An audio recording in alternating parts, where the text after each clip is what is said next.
अस्सलाम वालेकुम। क्या हाल है बेटा? सेकंड ईयर केमिस्ट्री, ठीक ठाक हो? कैसा गुज़रा आपका दिन कल से अब तक? खैर खैरियत, अपना ख्याल रख रहे हो? चलो ठीक हो गया, इंशाल्लाह ताला लगे रहो और जीते रहो।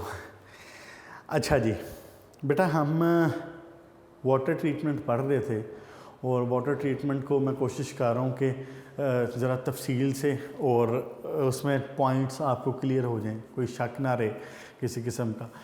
तो हमने last time harmful effect of chlorination पढ़े थे। बेसिकली हार्मफुल इफ़ेक्ट में 2-3 टॉपिक्स आ जाते हैं, 2-3 पॉइंट्स आ जाते हैं, पॉइंट्स कहना चाहिए। तो एक पॉइंट हमने डिस्कस कर लिया था शुरू वाला, और वो था formation of chloramines and nitrogen trioxide, sorry nitrogen trichloride. आज एक तो फर्दर उसमें से चीज़ें देख लेते हैं जो बाकी थी। मैंने आपको लास्ट टाइम ये बताया था कि जनाब अली जो वाटर है उसको हार्मफुल इफेक्ट ऑफ क्लोरिनेशन, उम्मीद है वैसे राइटिंग की अब तक तो समझ आ गई होगी। शुरू में ज़्यादा ज़रा जब एक नया मामला शुरू होता है तो उस वक्त क्योंकि बंदा फेमिलियर नहीं होता, तो अब तो मेरा ख्याल है समझ आ जाती होगी। अगर नहीं भी आती अभी भी तो मैं साथ बोल रहा हूँ, वो समझ लेना, वरना फिर बुक पे भी लिखा हुआ है। अच्छा जी, तो जनाब अली बात ये हो रही थी कि हार्मफुल, बिल्कुल chlorination is very important. Chlorination से मुराद ये है कि आपने बेसिकली उसको पैथोजन से क्लियर करना है। असल बात तो ये, असल मकसद तो ये, इस मकसद के लिए क्लोरीन भी इस्तेमाल होती है, इस मकसद के लिए ओजोन भी इस्तेमाल होता है, इस मकसद के लिए डाइक्लोराइड्स भी इस्तेमाल होते हैं। इन पे थोड़ी सी बात ज़्यादा तफसील से नहीं होगी बात। तो मेन जो मैं आपका तवज्जो मबजूल करवाना चाह रहा हूँ ना, वो ओजोन की तरफ करवाना चाह रहा हूँ। Ozone one of the best तरीका है। अगर आपको डिफरेंट तरीके दिए हों और उसमें से पूछा जाए कि जी बेस्ट तरीका कौन सा है, तो बेस्ट तरीका ओजोन का है। लेकिन ओजोन का क्लीन अप करना ये ज़रा हमें महंगा पड़ता है। ओजोन के ज़रिए क्लीन अप करना, डिसइंफेक्शन करना ओजोन के ज़रिए ये महंगा पड़ता है। तो मोस्टली इंडस्ट्रीज़ में इस्तेमाल नहीं होता ओजोन वाला भी मामला। और इसी तरह हमारे जो जनरल स्विमिंग पूल वगैरह, ये बेचारे तो खैर बिल्कुल भी नहीं कर सकते उसको अफोर्ड। तो बहरहाल तरीका ये मौजूद है, तरीका ये मौजूद है। ओके, बात ये हो रही थी कि क्लोरिनेशन से जब डिसइंफेक्शन करवाया जाए तो HOCl कंपाउंड बनता है। क्लोरीन प्लस वाटर ये मिलकर बनाते हैं HOCl, साथ में H पॉजिटिव या Cl नेगेटिव बन जाता है। तो इस HOCl का कमाल है कि ये माइक्रो ऑर्गेनिजम्स के, पैथोजेंस के जो सेल मेम्ब्रेन है उनको क्रॉस करके उसके अंदर पेनिट्रेट कर जाता है और जाके उनके जो न्यूक्लियस हैं उन पे अटैक करता है और जाके उसको डिस्ट्रॉय करता है HOCl। अब मामला ये है कि मेन मकसद तो हमारा HOCl से है, लेकिन HOCl किसी जगह पे यूं ट्रांसपोर्ट नहीं किया जा सकता। क्यों? क्योंकि HOCl बनते साथ ही डिकम्पोज हो जाता है। HOCl बनते साथ ही डिकम्पोज हो जाता है, तो इसलिए इसको ट्रांसफ़र ऐसे नहीं किया जा सकता। अब क्लोरीन को ट्रांसफ़र करना भी मुश्किल है, तो इसलिए फिर हमने ये बात की थी कि इसको हम सोडियम ऑक्सीक्लोराइड, कैल्शियम ऑक्सीक्लोराइड में कन्वर्ट कर लेते हैं और वो ज़्यादा आसान है उसको इस तरह से ट्रांसफ़र करना और मुंतकिल करना। मैंने आपको इसमें इक्वेशन भी बताई थी कि सोडियम हाइड्रोक्साइड को क्लोरीन के साथ रिएक्शन करवा के क्लोरीन उसमें डिज़ोल्व करवा के NaOCl बनवा लेते हैं। बुक में नहीं लिखी हुई इसमें इक्वेशन, तो लिखनी है तो लिख दें, नहीं तो रहने दें। बुक में नहीं लिखी है तो चले रहने ही दें। ओके जी, फिर बात ये हो रही थी कि जनाब अली के क्लोरिनेशन तो आपने करवा दी, लेकिन क्लोरिनेशन के कुछ मसाइल भी, हार्मफुल इफ़ेक्ट भी हैं। और उसका पहला सबसे बड़ा हार्मफुल इफ़ेक्ट ये था कि अगर अमोनिया मौजूद हो वाटर के अंदर तो ये मिल के NH2Cl, NHCl2, NCl3, इनमें से सारे ये कंपाउंड बना सकती हैं। तो जो NCl3 है ना, ये हमारे लिए ज़रा ज़्यादा हैज़र्डस है, ज़्यादा प्रॉब्लमेटिक है।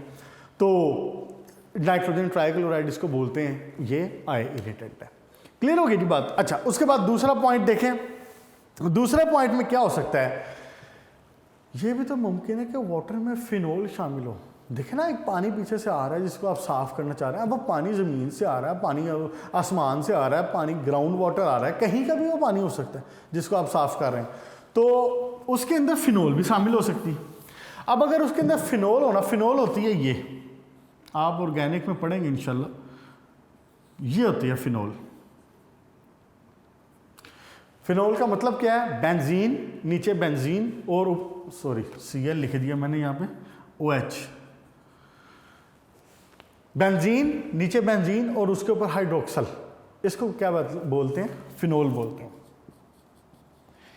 अच्छा, अगर ये फिनोल मौजूद हो वाटर में, तो ये फिनोल क्लोरीन के साथ मिल के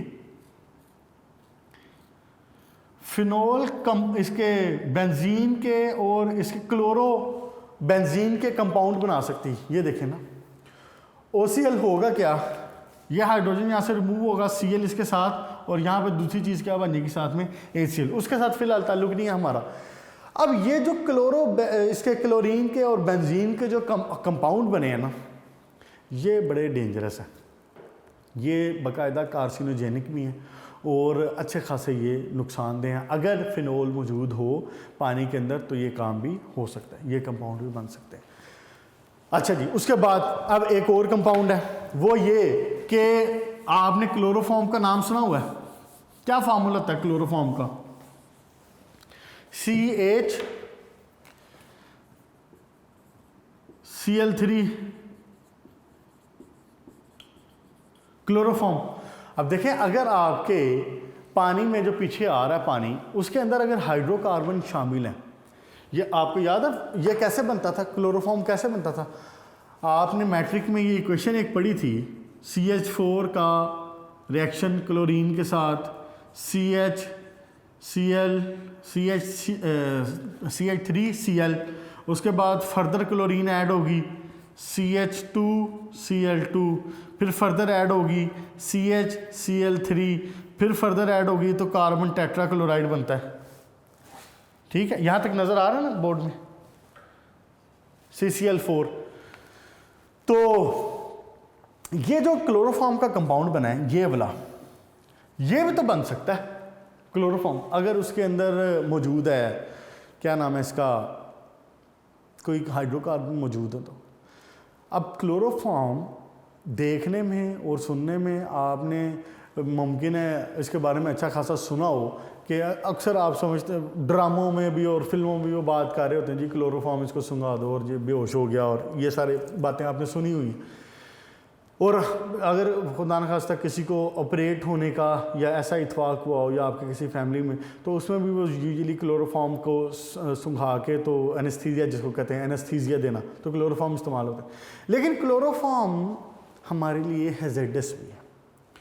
अगर क्लोरोफॉर्म की एक्सेस अमाउंट आप सूंघ लें और वो कैलकुलेटेड अमाउंट ना हो, तो ये लिवर डैमेजिंग भी है। ये आपका जो जिगर है उसको फेल कर सकती है, किडनीज पे अटैक हो सकता है।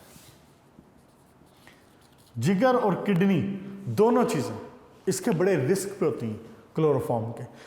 तो आपको अगर इत्फाक हुआ हो खुदा न खास्ता कभी, आपको पता है डॉक्टर्स ने जब क्लोरोफॉर्म देनी हो तो वो बाकायदा आपका वेट लेके मेजरमेंट करते हैं कि इतने वेट के साथ, मिसाल के तौर पर किसी का 70 kg वेट है, तो 70 kg वाले वेट के साथ कैलकुलेशन होके मेजर करके फिर उसको डोज दी जाती है क्लोरोफॉर्म की।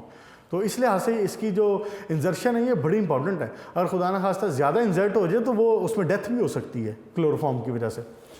तो अगर नहीं, और वैसे अगर अमाउंट इसकी ज़्यादा आ जाए तो ऑब्वियसली लिवर और किडनी के लिए वो अच्छी खासी डेंजरस है। तो बहरहाल इसमें क्लोरोफॉर्म भी प्रोड्यूस हो सकती है, और क्लोरोफॉर्म अगर प्रोड्यूस हुई होगी, वाटर के अंदर क्लोरोफॉर्म शामिल होगी, तो वहाँ पे भी जो बंदे नहा रहे हैं या जो बंदे उसको पी रहे हैं, ऑब्वियसली उनके लिए हैज़ार्डस है और डैमेजिंग है। चले जी, यहाँ तक होगी बेटा बात इसके लिए। और एक बार जिसने यूज़ किया हुआ कार्सिनोजन, मैंने आपको ये वर्ड पहले भी बताया हुआ। कार्सिनोजन का मतलब होता है जो कैंसर कॉजिंग हो। क्या?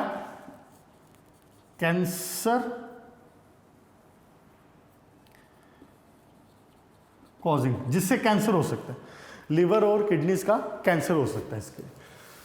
ओके जी, ठीक हो गया। हाँ जी, उसके बाद क्लोरीनेशन के बाद, इसके हार्मफुल इफेक्ट के बाद मैंने आपको बताया कि ऑक्साइड और डाई क्लोराइड नहीं, chlorine dioxide, chlorine dioxide ClO2, chlorine dioxide. तो ये कंपाउंड भी यूज किए जा सकते हैं क्लोरीनेशन के लिए, डिसइंफेक्शन के लिए। तो लेकिन ये चूंकि महंगे पड़ते हैं ज़रा, तो इस हवाले से फिर इनको इस्तेमाल ज़रा कम ही किया जाता है। ठीक है बेटा, यहाँ तक आपका ये टॉपिक हुआ क्लोज। और उसके बाद आपके इस चैप्टर का लास्ट टॉपिक हम डिस्कस करते हैं, स्टार्ट करते हैं। मुकम्मल तो ऑब्वियसली नहीं होगा आज तो, लेकिन इंशाल्लाह ताला नेक्स्ट लेक्चर में हम इसको क्लोज भी कर देंगे। और एक्सरसाइज तो वैसे इस चैप्टर की सारी साथ के साथ डिस्कस हो गई है, सारे के सारे लॉन्ग क्वेश्चन ही हैं जो मैंने आपको बता दिए। एक आधे शॉर्ट क्वेश्चन है, एक लिशट का एक लॉन्ग शॉर्ट क्वेश्चन बना करता है, वो मैं आपको बता दूंगा। सॉलिड वेस्ट मैनेजमेंट बेटा one of the important, board के लिहाज से बहुत ज़्यादा नहीं है क्योंकि बोर्ड में एक बार दिया हुआ है, लेकिन उसने दिया हुआ है 2015 में आया था, ये इंसिनरेशन आया हुआ है इसमें से टॉपिक। ये जो पेज नंबर 317 पे लिखा हुआ ना, थर्ड टॉपिक इंसिनरेशन वाला, ये इसने दिया हुआ है बोर्ड में। तो लेकिन ऑब्वियसली याद तो आप करेंगे, मुकम्मल याद करेंगे। इंसिनरेशन ऑफ इंडस्ट्रियल वेस्ट बड़ा इंपॉर्टेंट है, नीचे वाला जो incineration of industrial and hazardous waste, page number 317 पे जो लास्ट टॉपिक है। तो है ये इंपॉर्टेंट है, लेकिन बोर्ड में कम ही आए हुए हैं। हमारे लिए ये बड़े कंसर्न की बात है कि हम जो सारा दिन खाना पीना पहनना, चीज़ों के साथ डील करना, डेली जब हम ये काम कर रहे होते हैं तो वी प्रोड्यूस वेस्ट, हम वेस्ट प्रोड्यूस करते हैं। आप सोचें ज़रा, दिन में बैठे बैठे लेज के 2 पैकेट, कोई एक आधी कोल्ड ड्रिंक, ये आप खा लेते हैं, पी लेते हैं। फिर आप जनाबे अली बाहर से वो लेके आते हैं, सब्जियां लेके आते हैं, फ्रूट लेके आते हैं, चिकन गोश्त वगैरह लेके आते हैं आप। वो लाने के बाद आप वो किसी शॉपिंग बैग में लाते हैं, वो एक वेस्ट है। ओके, फिर उसके बाद आपने जब सब्जियों की सफाई वगैरह कर ली, कटिंग शटिंग कर ली, सारा कुछ, उसका भी एक कचरा प्रोड्यूस हुआ है, वो भी वेस्ट है। फिर जनाब अली आप बाहर जाते हैं तो आपका छोटा भाई जो है वो अम्मा अब्बा को कहता है कि जी अब्बा जी मुझे फ़लाँ जो है वो गाड़ी या फ़लाँ जो है वो ड्रोन ले दें। तो अब्बा जी कहते हैं अच्छा चलें ठीक है जी, मैं वो ले देता हूँ। वो लेके आप घर तशरीफ़ लाते हैं तो आपके जो भाई साहब हैं वो उस पूरे बॉक्स को खोलते हैं और बॉक्स में से ड्रोन और उसका रिमोट कंट्रोल निकालते हैं, बाकी सारा बॉक्स जो है वो कचरे के डब्बे में गया। ऐसे ही होता है। ओके, कुछ दिनों बाद वो जनाब अली वो ड्रोन वो उड़ा रहा है और जाके मारता है जनाब छत पे, और छत पे मारने के बाद उसके पंखे शंखे और उसके जो पर इशारे वो टूट जाते हैं, सारे इस्तेमाल के काबिल नहीं रहता, कचरा हो गया वो भी। हम लोग रोज एक large amount of waste produce करते हैं, एक लार्ज अमाउंट ऑफ वेस्ट। और अगर मैं आपको बताऊं कि वो लार्ज अमाउंट ऑफ वेस्ट कितना है, तो एक बार तो आपकी आंखें खुल जाएंगी। हर घर से वेस्ट प्रोड्यूस होता है। आप खुद इमेजिन कर लेना, हर घर से कम अज़ कम भी एक दिन में 2-4 किलो वेस्ट तो प्रोड्यूस हो ही रहा होता है, 2-4 किलो तो प्रोड्यूस हो रहा होता है। तो आप इमेजिन करें कि आप एक घर अगर मिसाल के तौर पे 3 किलो या 4 किलो प्रोड्यूस कर रहे हो, आपके हमसाए भी इतनी कर रहे हैं, आपके उससे हमसाए भी कितने, आपकी पूरी गली, आपका पूरा टाउन आखिरकार वेस्ट प्रोड्यूस कर रहा है ना। और आखिरकार फिर इसी तरह पूरे लाहौर में वेस्ट प्रोड्यूस हो रहा है। आपको मैं बताऊं, एक रिसर्च के मुताबिक, एक स्टडी के मुताबिक, ये वेस्ट कितना है, 1370 ton per day waste produced in Lahore 1370 ton, और एक टन में 1 टन इज इक्वल टू 1000 मन। एक टन में 1000 किलो, उल्टा बोल रहा हूं, 1000 किलो। एक टन में 1000 किलोग्राम होते हैं, और अगर मन की बात की जाए तो उसमें 40 किलोग्राम में एक मन होता है, एक मन। बहरहाल हम इसमें टन में बात करते हैं। एक टन में 1000 किलो है, और लाहौर शहर में एक रिसर्च के मुताबिक, और ये रिसर्च भी पुरानी है, ये कोई बहुत नई रिसर्च नहीं है, 1370 टन कचरा प्रोड्यूस हो रहा है एक दिन में। फिर आप इमेजिन कर लें कि ये एक दिन का कचरा एक हफ्ते बाद कितना होगा, एक महीने बाद कितना होगा, और एक साल बाद कितना होगा। और आज अगर आपकी उम्र 16 या 17 साल है, तो आप एक बंदी ने कितना, या एक बंदे ने कितना कचरा प्रोड्यूस किया होगा आज तक। ये सारा कचरा किधर जाता है? इतना वेस्ट को मैनेज करना ये एक पूरी जॉब है, और ये एक पूरा काम है। आपने कभी गौर इस लिहाज से नहीं किया होगा, ध्यान नहीं दिया होगा कि जी एक लेस का पैकेट खा लिया फेंक दिया, एक उसका जूस का पैकेट खा लिया फेंक दिया, मिल्क पैक के पैकेट आए घर में वो फेंक दिए उठा के, वो ठीक है सब जा रहा है कचरे में। लेकिन आपने कभी ये नोटिस नहीं किया कि कचरा जाता कहाँ है? जब म्यूनसिपल वाले आप आते हैं और वो बाहर से आके टोकरी उठा के ले जाते हैं, तो ये कचरा जाता कहाँ है? अगर आपको इसकी अहमियत का अंदाज़ा करना हो ना, तो आप आज से कोई 6-8 महीने पहले की शायद, या 8-10 महीने पहले की बात है, हाँ शायद पिछले बारिशों की बात है मेरा ख्याल है, if I am not wrong. Karachi में उन्होंने कचरा को, इस वेस्ट को मैनेज करने का कोई बहुत अच्छा तरीकाकार नहीं रखा था। तो बारिशें जब हुई तो पूरा कराची कचरे से उबल पड़ा था, जाके वो गलियों में फेंकते रहते थे, तो कराची पूरे का पूरा उबल पड़ा था। और पूरे कचरे से जनाब, वहाँ पे वो रोज़ कचरा नहीं उठा रहे होंगे, वेस्ट मैनेजमेंट की कंपनी ऐसी नहीं थी कोई उस वक्त, तो वो जनाब हर तरफ कचरा ही कचरा हो गया वहाँ पे। ये अभी 6-8 साल महीने पहले की या साल पहले की बात होगी करीब। लाहौर में अल्हम्दुलिल्लाह आपको इसलिए नहीं नज़र आ रहा क्योंकि यहाँ पे मैनेजमेंट का एक बाकायदा प्रोसीजर मौजूद है, तरीका मौजूद है। आप कचरा उठा के बाहर रखते हैं, और बाकायदा वो अलबुराक वाली कंपनीज जो हैं, और फिर वो जो क्या इसका नाम है,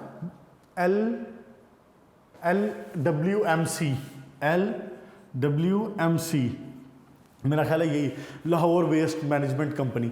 तो ये कंपनीज आके उठाती हैं और पिकअप करते हैं, और अल्हम्दुलिल्लाह आपको नहीं मसला होता कभी।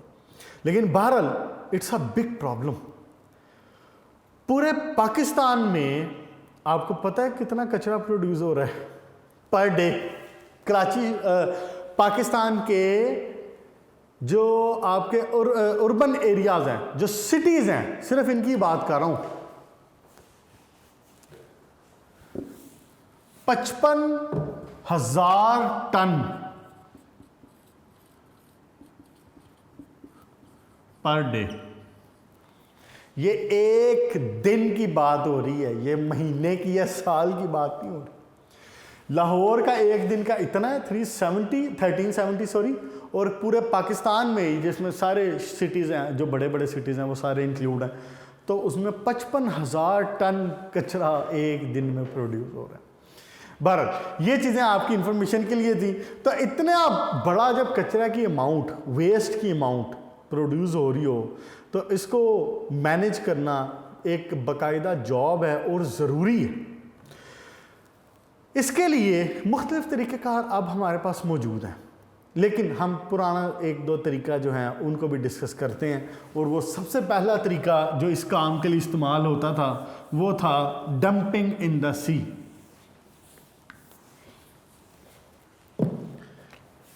पहला तरीका क्या था? डंपिंग इन द सी।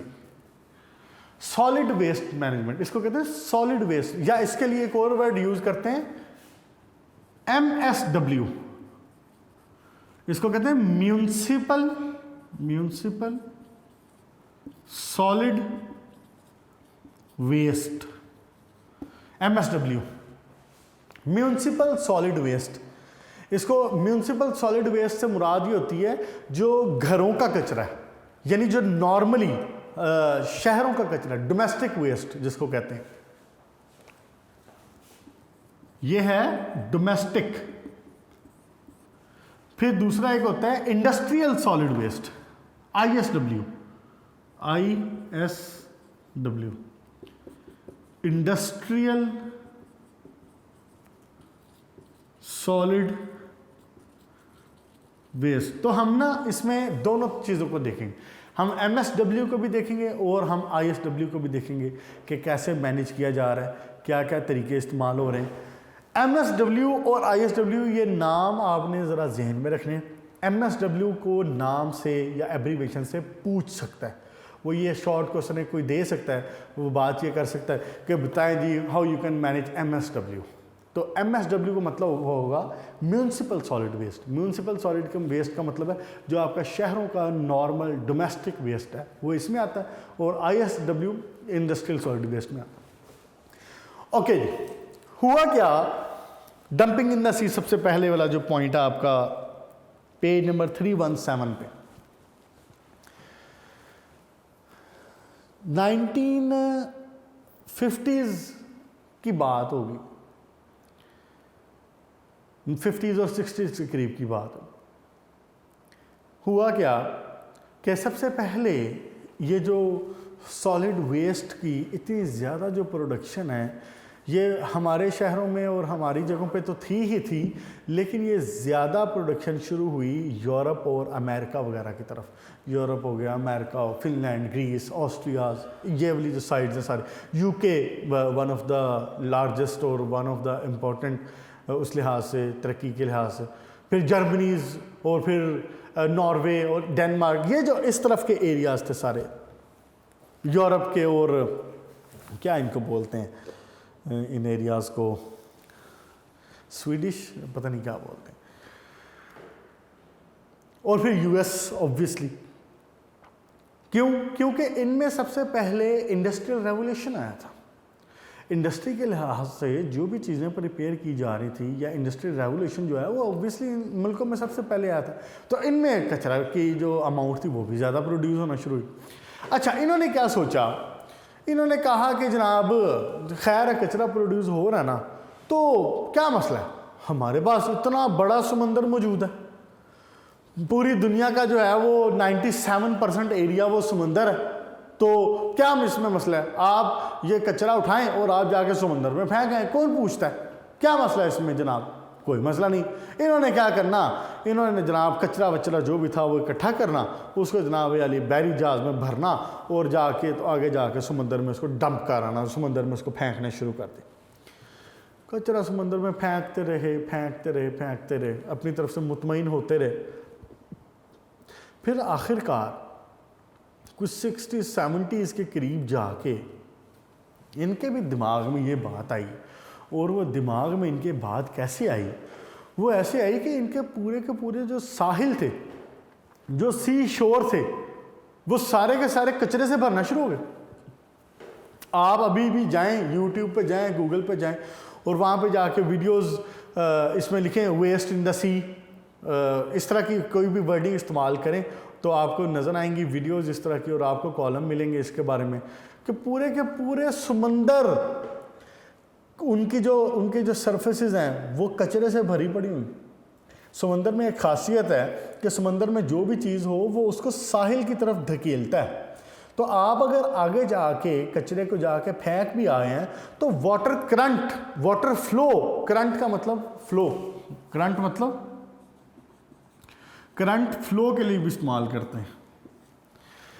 तो करंट का जो वाटर जो करंट है, जो वाटर फ्लो है, वो डायरेक्शन उसकी इस हवाले से होती है कि वो साहिल की तरफ चीज़ों को लेके जाता है। तो वही कचरा जो पहले समंदर में डंप किया था जाके, और आप मुतमईन होकर बैठ के थे और आके जनाब आराम मज़े से मियामी बीच पे और जनाब सैन फ्रांसिस्को के और न्यूयॉर्क के बीच पे आराम से आके वही बीचेस जो हैं वो कचरे से भरना शुरू हो गए। फिर बाद में आके फिर इनको ये एहसास हुआ कि नहीं, हम इस हवाले से गलत कर रहे हैं। फिर उसके बाद डंपिंग इन द सी पे, वेस्ट डंपिंग इन द सी पे बाकायदा पाबंदी लग गई। अब वेस्ट आप डंप नहीं कर सकते समंदर में, उसके ऊपर बाकायदा पाबंदी है अब। लेकिन बहरहाल जो कचरा पहले से फेंका हुआ था वो अभी तक आ रहा है, वो अभी भी थाईलैंड की साइड पे भी और इन साइड्स पे भी वो समंदरों में ज़ाहिर वो फैलता चला गया समंदर में काफ़ी हद तक। तो अब पिछले दिनों बल्कि कोई साल दो साल पहले की बात है, मेरी नज़र से एक रिसर्च गुजर रही थी और वो रिसर्च किस बात की थी, वो स्टूडेंट जो है वो इस बात पे काम कर रहा था कि समंदर को कचरे से साफ़ कैसे किया जाए। तो उसके लिए उन्होंने बाकायदा तरीका एक बड़ा अच्छा उसने बनाया था अपनी तरफ से कि जो वाटर करंट है ना, इसको इस्तेमाल करते हुए, इसकी डायरेक्शन को इस्तेमाल करते हुए आप नेट जालियाँ इस तरह से लगाएं कि समंदर अपना कचरा खुद ब खुद उन जालियों की तरफ धकेलता रहे। तो आप फिर जाके 15 दिन बाद जाके 20 दिन बाद जाके वो जालियाँ उठा के पूरे का पूरा कचरा उठा के ला के उसको साफ़ करें। एनीवेज, तो बहरहाल बात उसमें ये हो रही थी कि डंपिंग ऑफ द सी पे इस लिहाज से भी पाबंदी लगी। अब ये हमारे बीचेस और ये तो सारा उन्होंने गदला किया सो किया, लेकिन एक बहुत बड़ी जो बात है वो आपकी समुद्री हयात है, जो आबी हयात है, जो फिशेस हैं, वो सारी उसकी वजह से इफ़ेक्ट हो रही है, उन कचरा की वजह से। आपने शायद आपकी नज़र से गुजरा हो कि वो जनाब कोई फ़िश है या कोई कछुआ है, उसके गले में वो शॉपिंग बैग फंस गया है और जनाब स्ट्रॉ फंस गया है और उसकी वजह से उसकी डेथ हुई है, और इस तरह के मामला शायद आपकी तस्वीरें या वीडियोस आपकी नज़र से गुजरे हों। तो ये चीज़ें जो हमारे रोज़मर्रा की इस्तेमाल की चीज़ें होती हैं, sometime we are not very much serious about that. तो लेकिन on the large scale those things have effect, उनका इफेक्ट होता है। और इफ़ यू आर पुटिंग और if you are disturbing the system by your adverse effect, that adverse effect will surely come back to you one day. ऐसे ही होता है। बहरहाल, तो उसके बाद डंपिंग इन द सी पे लगी पाबंदी, फिर रिसर्च हुई, सोचा गया कि क्या करें, हल तो कोई ना कोई निकालना है ना। आबादी तो दिन ब दिन बढ़ रही है और इनका कचरा ऑब्वियसली दिन ब दिन बढ़ रहा है, तो इसका क्या किया जाए। फिर एक बड़ा पॉजिटिव और बड़ा अच्छा तरीका जहन में आया और वो है लैंडफिल्स का। लैंडफिल क्या होती है जनाब अली? लैंडफिल ऐसे करके ज़मीन को खोदा जाता है और ज़मीन को खोद के ऐसे करके ज़मीन में एक गड्ढा सा बना लेते हैं, एक डंप बना लेते हैं, ठीक हो गया, एक डिच बना लेते हैं, गड्ढा बना लेते हैं। अब करेंगे क्या, हम जनाब आंखें बंद करके इस वेस्ट को लाएंगे और इसके अंदर फेंकते जाएंगे, इस गड्ढे के अंदर फेंकते जाएंगे, फेंकते जाएंगे, फेंकते जाएंगे, फेंकते चले जाएंगे। आखिरकार जब ये पूरे का पूरा यहाँ से कचरा पूरे का पूरा यूं करके जब भर जाएगा, तो हम क्या करेंगे, इसकी जो ज़मीन की सरफेस है इसको यहाँ से ऐसे इसको क्ले के साथ इसको बंद कर दिया जाएगा। ऊपर क्ले लगा देंगे या ऊपर वैसे सीमेंट का, जैसे कि एंड होता है ना, लेंटर डाल देते हैं, इस तरह का कोई ऊपर डाल के क्ले वगैरह डाल के सीमेंट ऊपर डाल के इसको ऊपर से बंद कर देंगे। उसके बाद फिर किसी शहर में किसी और जगह पे जाके इसी तरह लैंडफिल खोदेंगे और फिर दोबारा यही काम शुरू कर देंगे। अब इस वक्त ये काम मेनली चल रहा है, लाहौर शहर में भी यही काम हो रहा है। आप क्या कभी इधर चक्कर लगाओ, ये रिंग रोड की साइड पे महमूद बूटी के पास, महमूद बूटी ये जगह है लाहौर में, ये रिंग रोड के पास, जहाँ पे रिंग रोड के पास और ओरेंज लाइन ट्रेन भी उसके करीब से गुजर रही है। तो उस जगह वहाँ पे लैंडफिल्स बनाई हुई हैं। तो लैंडफिल में क्या है, अब वो बेसिकली बड़े बड़े ज़मीन में गड्ढे खोदे हुए हैं और आपको कभी इत्फाक हो तो वहाँ पे कचरों के ढेर लगे, पूरे शहर का कचरा उठा के उधर पहुंचाया जाता है और वहाँ पे बुलडोज़र्स के ज़रिए और क्रेन्स के ज़रिए वो सारे कचरे को उस लैंडफिल में थ्रो करते हैं। वो करते जाते हैं, आखिरकार जिस दिन वो लैंडफिल भरेगी उसको डंप करेंगे, उसको बंद करेंगे और उसको फिर नई लैंडफिल खोलेंगे। ये प्रोसेस अब चल रहा है जो कि इस वक्त चल रहा है दुनिया में विद लिटिल चेंज आल्सो। अभी मैं बताता हूँ वो चेंज क्या है। तो इनको कहते हैं लैंडफिल। इसकी जो लैंडफिल की जो ये वाली जो लेयर है ना, ये भी स्पेसिफिक ज़रा बनाई जाती है नीचे, ये भी क्ले की बनाई जाती है ख़ास तौर पे। ये क्यों बनाई जाती है? क्योंकि जब आप ला के कचरा फेंक रहे हैं तो उसमें हर तरह की चीज़ें, उसमें प्लास्टिक्स भी हैं, उसमें शीशा भी है, उसमें लेदर भी है, उसमें लकड़ी भी है, उसमें बच्चों के खिलौने भी हैं, उसमें मोबाइल फ़ोन भी हैं, उसमें लैपटॉप, हर चीज़, कपड़ा, मिट्टी, हर चीज़ उसके अंदर शामिल। और mostly it contains liquid also, उसके अंदर लिक्विड भी होते हैं। तो होता क्या है कि इसके अंदर जब लैंडफिल के अंदर ऑब्वियसली डिग्रेडेशन होती है, माइक्रो ऑर्गेनिजम्स अपना काम करते हैं, इस कचरे को डीकम्पोज करते हैं, डिग्रेड करते हैं। तो उस डीकम्पोजिशन के दौरान में तो यहाँ पे एक लिक्विड प्रोड्यूस होता है, उसको कहते हैं लीशेट। क्या? लीशेट। पेज नंबर किधर गया? पेज नंबर 317 पे लैंडफिल की हेडिंग में आपने जनाब अली पहला पैराग्राफ की आखिरी 3 लाइंस देखें ज़रा, क्या लिखा हुआ है? ये मैं पढ़ने लगा आपके सामने। द ग्राउंड वाटर विच सीप्स, सीप मतलब बह जाना, रस जाना, नीचे चले जाना। द ग्राउंड वाटर विच सीप इन द लैंडफिल, देखे ना, ये यहाँ पे आपने जब इसको बंद किया ऊपर से तो इसके अंदर ग्राउंड वाटर भी तो शामिल हो जाएगा ना, जो बारिश हुई है, जो वैसे पानी है वो भी तो इसके अंदर सीप डाउन कर जाएगा ना, पानी इसके अंदर आ जाएगा ना यहाँ से। तो वो कहता है the ground water which seeps in the landfill and liquid from the waste itself, जो वेस्ट के अंदर अपना लिक्विड मौजूद है, all percolates through the refuse producing leachate. Refuse कहते हैं किसी भी मटेरियल को, किसी भी माल को, जो उसके अंदर माल, उसके अंदर जो मटेरियल भरा गया ना, उसको रिफ्यूज कहते हैं, इसको रिफ्यूज कहते हैं।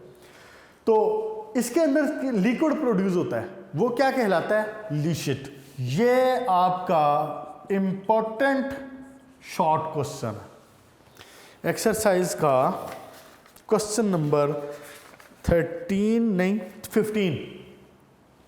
Important short, what is leachate? Important question question है। लीशेट क्या होता है? तो आप उसके जवाब में उसको यही बताएंगे कि जब लैंडफिल एक बनाई जाती है तो उसके अंदर जो ग्राउंड वाटर है वो भी उसके अंदर सीप डाउन कर जाता है, उसके अंदर अपनी बायोडिग्रेडेशन से लिक्विड प्रोड्यूस हो रहे होते हैं। तो वो जो लिक्विड प्रोड्यूस हुआ है in the landfill, that is called the leachate. ठीक हो गया? अच्छा, इसकी एक लाइन आगे आपने साथ और भी लिख लेनी, ये वाली, the leachate contain dissolve, suspended and microbial contaminant. Dissolve भी हैं, सस्पेंडेड भी हैं और उसके अंदर माइक्रोबियल कंटेमिनेशन मौजूद है। अब ये जो लीशेट है ना, ये एक बड़े मसले वाली चीज़ है। क्यों? ये लीशेट बेसिकली आप समझ लें कि इस पूरे कचरे का क्या कहना चाहिए उसको, कि उसका खुलासा कहना चाहिए, या उसका जो है वो उसमें उसका ख़ास मटेरियल उसमें ये कैरी कर रहा है, उसकी ख़ास प्रॉपर्टीज़ कैरी कर रहा है। ख़ास तौर पे उसके जो कंटेमिनेंट्स हैं, जिसमें माइक्रो ऑर्गेनिजम्स भी हैं और जिसमें हैवी मेटल्स भी हो सकती हैं, उनको कैरी कर रहा है। अगर ये लीशेट यहाँ से इधर से रस जाता है नीचे, परकुलेट कर जाता है, तो ये नीचे जाके किस में शामिल हो सकता है? आपके वाटर टेबल में शामिल हो सकता है। बिग प्रॉब्लम, अगर वो लीशेट वाटर टेबल में शामिल होना शुरू हो गया, यहां से नीचे रसना शुरू हो गया, तो ये एक बड़ा मसला है, ये एक बड़ा मसला है।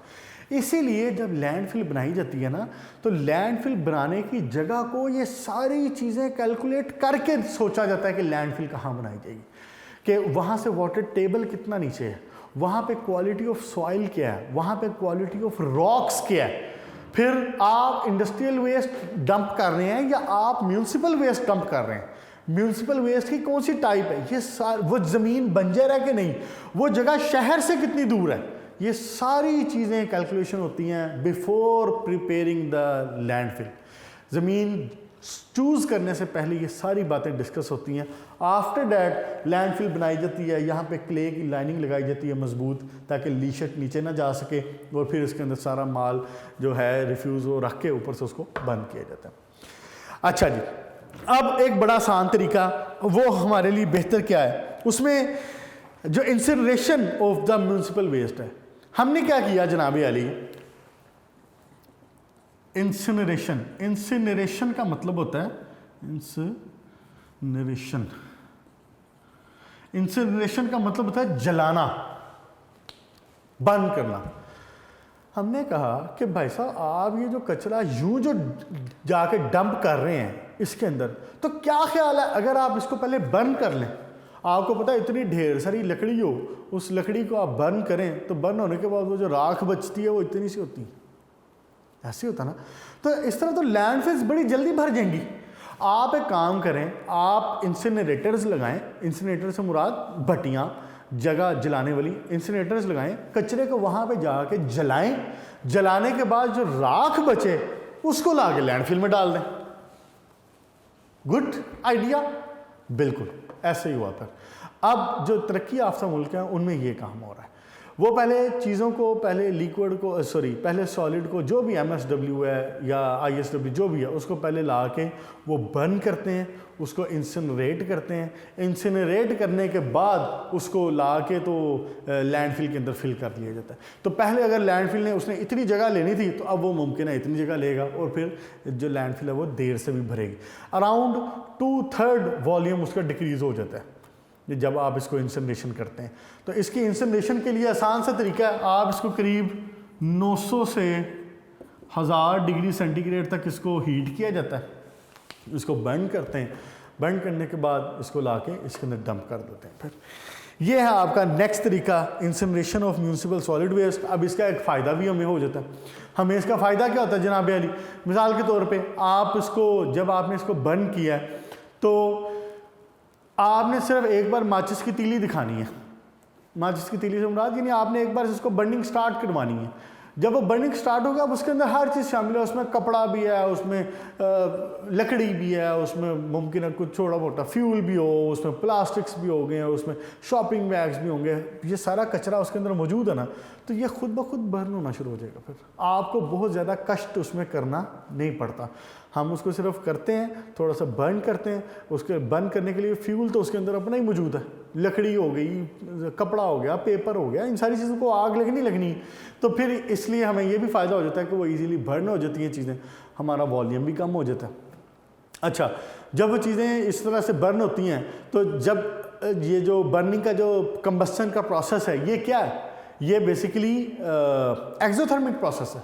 तो आप इसमें से, इसके अंदर से मिसाल यहाँ पे आपने इसको बर्न किया है और इसका टेम्परेचर जो है वो हाई है, तो आप एक काम और भी तो कर सकते हैं। क्या आप यहाँ पे बाहर लगाएं स्टीम के पाइप्स, वाटर पाइप्स, इसके बाहर इधर क्या लगाएं इसको, वाटर पाइप्स। वाटर पाइप में क्या होगा, जब इसको हीट मिलेगी तो क्या होगा, water will be converted to steam. Water किस में कन्वर्ट हो जाएगा, वो कन्वर्ट हो जाएगा स्टीम में, स्टीम में। तो स्टीम से आप टरबाइन चला लें, स्टीम से आप टरबाइन चला लें।